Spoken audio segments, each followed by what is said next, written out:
Oh. Ito po si Looping Sydney stroller. Yan. Heavy duty set siya. Meron siyang kasamang looping car seat carrier. Okay? So, meron din siyang kasamang free accessories namin na headrest. Yan. Pag sa newborn, kapatong lang po ito sa pinaka bassinet stroller natin. And then next, yan. So, unused or brand new po na rain cover. Yan. Sealed. Okay? So magkano rin yung ganito? Alam ko nasa 1.5 din yata yung ganito. Hindi namin sure, basta nasa 1,000 siya yata may get or 2,000. So ito po yung details po ng stroller natin one by one. So adjustable po yung handle niya. Ayan. So ganito po siya kapag naka-bassinet style. So later on pang newborn yan, later on pang toddler, nakaupo na siya. Yan, meron siya kasamang foot muff. Okay? So yan. And then already washed and ready to use. Kinagandaan sa kanya, meron pa siyang shock. Okay, so white body frame. So ito po yung details po niya one by one. So sa canopy niya, ayan, wala po siyang faded, walang discoloration. Color gray. Ayan. So kapag pinold, ayan. So sa loob, ayan yung pinaka foot muff niya, zipper yan.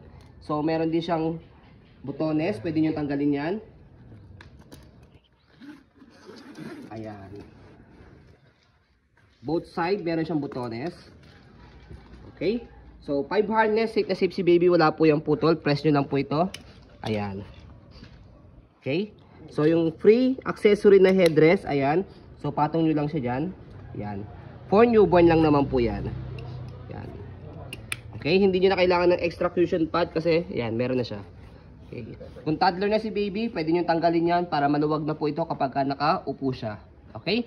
So, next natin is body frame, front handle muna, ayan. So med pad siya, washable din yan. Okay, press nyo po itong kulay itim dito sa side para lumubog and then angat. So yan, kahit isa lang tanggalin nyo okay lang, pero both side natatanggal po siya. Okay. Next is body frame. Ayan po yung body frame po niya sa harapan.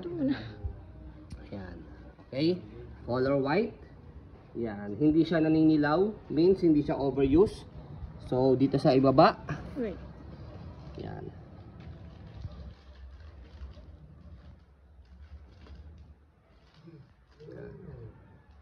So, gulong sa harapan, almost like new condition, close to like new condition. As you can see, hindi siya pudpod. Ayan, may lining pa.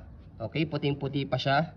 Easy to maneuver, nag-swivel. Kung gusto niyo pong one way lang, ang purpose po niyon is para i-heli si baby. Yan, para hindi siya mahilo, baba nyo lang po yan. Ayan. Okay. So, angat lang po para mag-swivel ulit. Yan. So, body frame sa right side, yan yung details niya.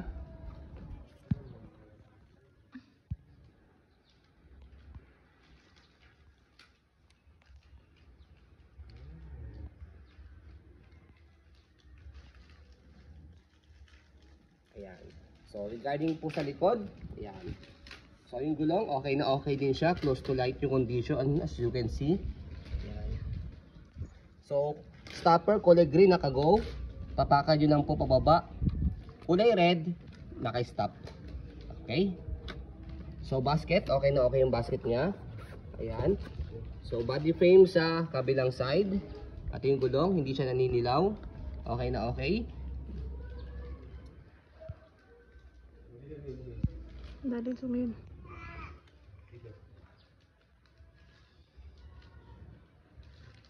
Okay, so kapag sa handle naman po, ayan, wala siyang issue. Okay, ayan. Kapag gusto niyo po siyang i-adjust, dito sa side, dalawang side, meron siyang button dito, press niyo po siya. Ayan, depende po sa adjustment po ninyo. Ayan. Okay, so next, kapag gusto niyo pong i-reverse po ito, ang nire-reverse po sa kanya, ito pinaka-seating pad niya. Okay, so press nyo po dito, may kulay pula dito. Sa kabilang side, press nyo po siya para lumubog. Sa kabilang side, baba nyo po ito, and then press. And then sa kanya po siya pwedeng iangat. Ayan. So, reverse natin. Make it sure na na-shoot nyo po ito mabuti, both side.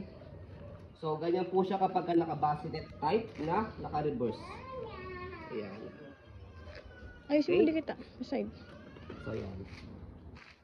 So, kapag naman po pang toddler seat, Ayan, kapag nakaupo na si baby, toddler na siya. So adjust natin dito. So meron siya ditong, meron kayo ilalak dito sa ilalim, 4 yan. Isa dito sa likod, 2 dito sa likod, and then 2 din dito sa kabila.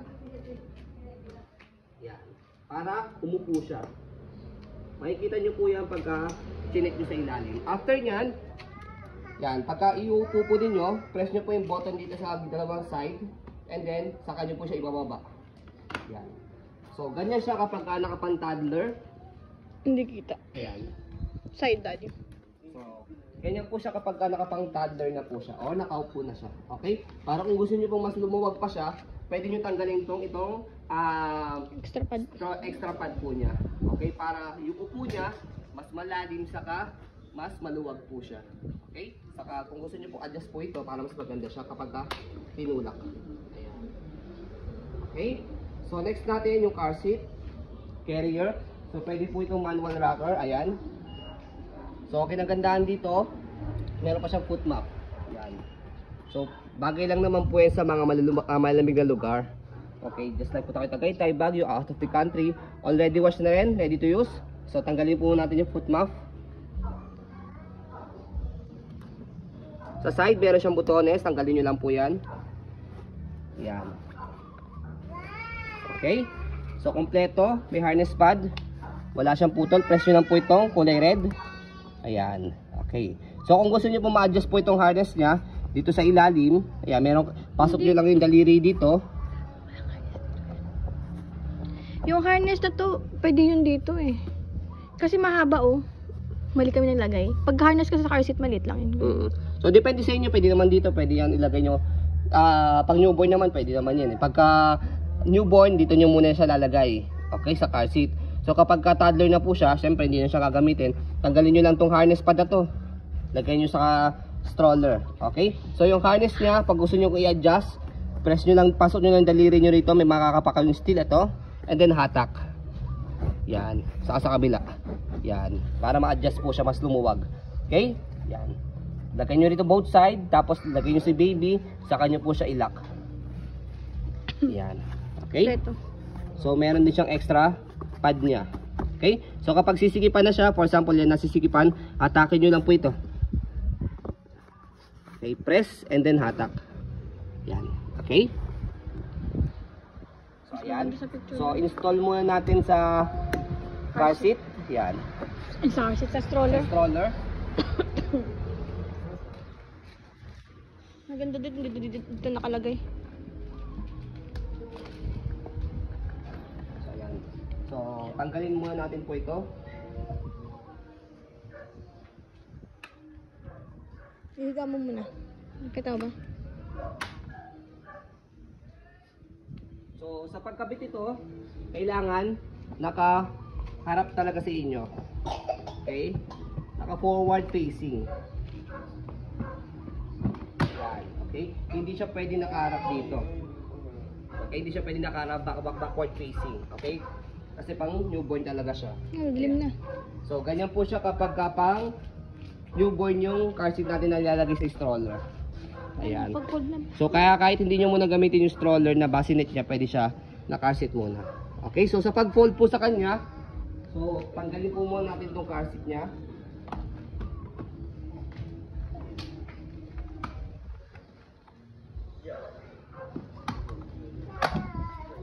So by the way, ito na-adjust po ito, presyo lang yung pula sa gilid. Yan. Nabebend siya. Okay? So sa pag-fold po sa kanya, pwede siyang sabay or much better, tutulong na lang po namin sa inyo kung saan po mas maluluwag sa sasakyan po ninyo.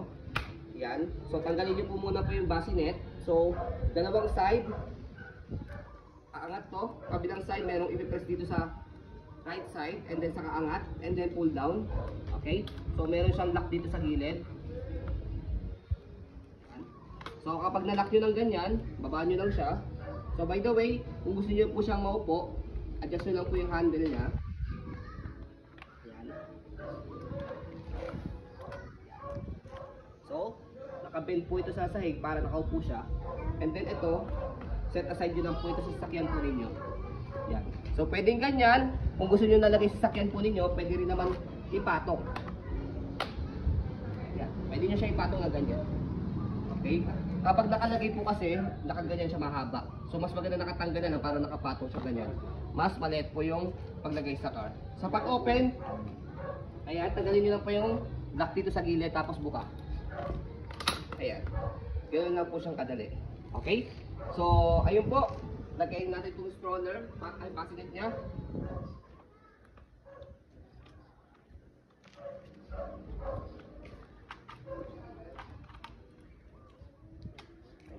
Okay? So, stroll natin. So, ayan. Wala pong issue yan. Already washed, ready to use. Gagamitin nyo na lang po siya. As you can see, very details po kami mag-video kasi yan siya policy po namin. No refund, no exchange. What you see is what you get. So, yun po, maraming salamat. Have a nice day and God bless po.